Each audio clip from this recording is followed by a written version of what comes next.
धरती की गहराइयों में छिपा कोई प्रतीक है। और अगर वो खजाना सोना चांदी नहीं था तो आखिर क्या था जो सदियों से इस मंदिर को रहस्यमयी बनाए हुए है। दोस्तों, इन सभी सवालों के जवाब आपको आज के इस वीडियो में मिलने वाले हैं। तो ये वीडियो काफी महत्वपूर्ण होने वाला है, इसलिए आप सभी लोगों से रिक्वेस्ट है कि आप लोग इस वीडियो को शुरू से लेकर एंड तक पूरा देखें। तो चलिए अब बिना किसी देरी के करते हैं वीडियो की शुरुआत। दोस्तों, बांके बिहारी मंदिर के रहस्यों को जानने से पहले हम इस मंदिर के इतिहास के बारे में जानेंगे, जो काफी रोमांचक है। इस मंदिर की स्थापना बहुत ही रहस्यमयी तरीके से हुई थी। हमारी कहानी शुरू होती है सन 1478 ईस्वी से, जब राधा अष्टमी के पवित्र दिन उत्तर प्रदेश के अलीगढ़ के पास हरिदासपुर गांव में एक बच्चे का जन्म हुआ, जिनका नाम था हरिदास। लेकिन ये कोई साधारण बच्चा नहीं था। ये ललिता सखी का अवतार माने जाते थे, जो राधा कृष्ण की सबसे करीबी सहेली थी। हरिदास जी बचपन से ही किताबों और ध्यान में डूबे रहते थे।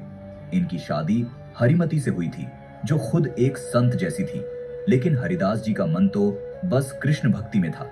एक दिन हरिमती जी ने इतनी तीव्र प्रार्थना की कि वो एक दीपक की लौ में समा गई और बिना कोई अवशेष छोड़े कृष्ण लोक को चली गई। अब आप सोच सकते हैं कि कैसी भक्त थी वो। जब हरिदास जी को इस घटना के बारे में पता चला तो वो गांव छोड़कर वृंदावन आ गए। वो वक्त था 16वीं शताब्दी के शुरुआती दौर का, जब वृंदावन घना जंगल था।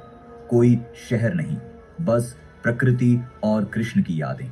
हरिदास जी ने निधिवन में एक छोटी सी कुंज चुनी, जहां वो रोज ध्यान करते, गीत गाते और कृष्ण की स्तुति में खो जाते। उनकी आवाज इतनी मधुर थी कि पेड़ पौधे, जानवर सब सुनने आ जाते। और हाँ, वो तानसेन के गुरु भी थे, जो बाद में अकबर के दरबार के 9 रत्नों में से एक बने। लेकिन हरिदास जी का संगीत सिर्फ कृष्ण के लिए था, राजा महाराजाओं के लिए नहीं। अब आता है वो क्लाइमैक्स मोमेंट, जो इस मंदिर की नींव से जुड़ा है। एक दिन की बात है, हरिदास जी अपनी कूंज में भजन गा रहे थे। इतनी गहरी भक्ति कि जिसे देख राधा और कृष्ण खुद प्रकट हो गए।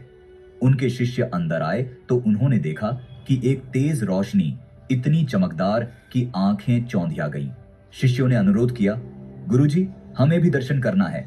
हरिदास जी ने प्रार्थना की और भगवान ने मान लिया। लेकिन राधा कृष्ण की सुंदरता इतनी अपार थी कि हरिदास जी बोले, प्रभु, आप एक ही रूप में बदल जाओ। जैसे बादल और बिजली एक हो जाते हैं, वैसे ही फिर क्या था, राधा कृष्ण एक काले रंग की मूर्ति में विलीन हो गए, 3 जगहों से मुड़ी हुई त्रिभंगा मुद्रा में, जिसका नाम पड़ा बांके बिहारी। बांके मतलब सुंदर मुड़ा हुआ, और बिहारी मतलब वृंदावन की कुंजों में विहार करने वाला। अब ये दिव्य मूर्ति सबसे पहले निधिवन के पास एक छोटे से मंदिर में स्थापित की गई और सेवा की जिम्मेदारी हरिदास जी के छोटे भाई और मुख्य शिष्य गोस्वामी जगन्नाथ को सौंपी गई। और तब से आज तक उनके वंशज ही पीढ़ी दर पीढ़ी इनकी सेवा कर रहे हैं। लेकिन दोस्तों, कहानी यहाँ खत्म नहीं होती। मुगल काल में औरंगजेब जैसे शासकों ने वृंदावन के मंदिरों पर कई बार हमले करना शुरू किया। ये बात है सन 1658 से 1707 ईस्वी के बीच कि जब कई मूर्तियां वृंदावन से राजस्थान ले जाई गई। कुछ कथाओं के मुताबिक बांके बिहारी जी की मूर्ति भी कुछ समय के लिए जयपुर ले जाई गई थी, लेकिन खतरा टलने पर वापस लाई गई। हालांकि आधिकारिक इतिहास में ये स्पष्ट नहीं है, लेकिन वो दौर कितना मुश्किल था, शायद उसका अंदाजा हम और आप नहीं लगा पाएंगे। फिर आया 18वीं शताब्दी का वो सुनहरा साल सन 1862, जब गोस्वामी परिवार ने फैसला किया कि बिहारी जी की महिमा के अनुरूप एक भव्य मंदिर बनाया जाए। सारे संसाधन जुटाए गए और राजस्थानी शैली में ये खूबसूरत मंदिर तैयार हुआ। नक्काशीदार दीवारें, आर्किटेक्चर का कमाल। मंदिर बनने के बाद मूर्ति को निधिवन से यहाँ इस मंदिर में लाया गया और तब से ये मूर्ति वृंदावन का दिल बन गई। आज यह मंदिर राजस्थानी स्थापत्य कला का सुंदर उदाहरण है।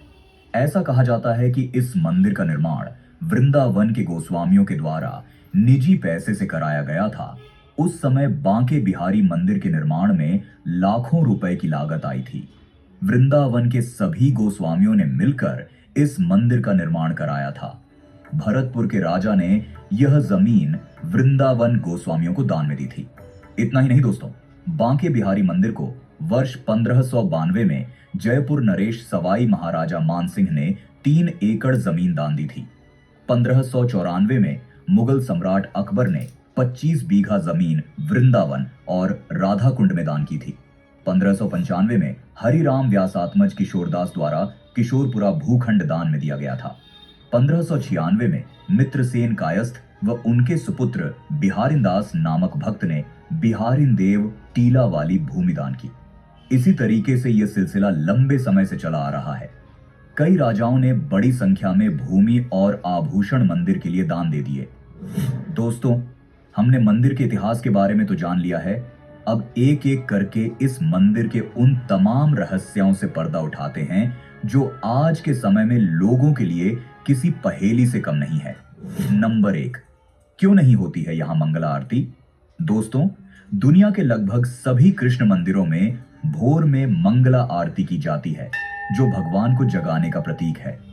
लेकिन बांके बिहारी मंदिर में यह परंपरा नहीं है। बांके बिहारी मंदिर में साल में सिर्फ एक बार ही श्री कृष्ण जन्माष्टमी के शुभ अवसर पर ही मंगला आरती का आयोजन किया जाता है। इस दिन आरती में बहुत अधिक संख्या में भक्त शामिल होते हैं। श्री कृष्ण जन्माष्टमी के दिन और रात को 12 बजे बांके बिहारी जी का अभिषेक किया जाता है। इसके बाद मंगला आरती की जाती है। बांके बिहारी मंदिर में रोजाना मंगला आरती न करने के पीछे के 2 कारण बताए जाते हैं। सबसे पहला कारण है कि यहाँ भगवान को एक बालक के रूप में माना जाता है।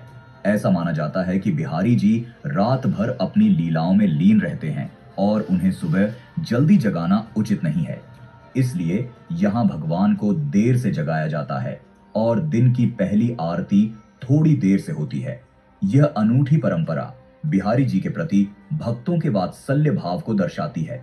वहीं दूसरी ओर यह भी माना जाता है कि रात के समय में बांके बिहारी निधिवन के राज्य मंदिर में गोपियों के संग रास रचाने के लिए जाते हैं, जिसके बाद वह रात के तीसरे पहर में जो 12 बजे से 3 बजे तक का समय होता है, ठाकुर जी मंदिर पहुंचते हैं, जिसके चलते उन्हें सुबह जगाया नहीं जाता है।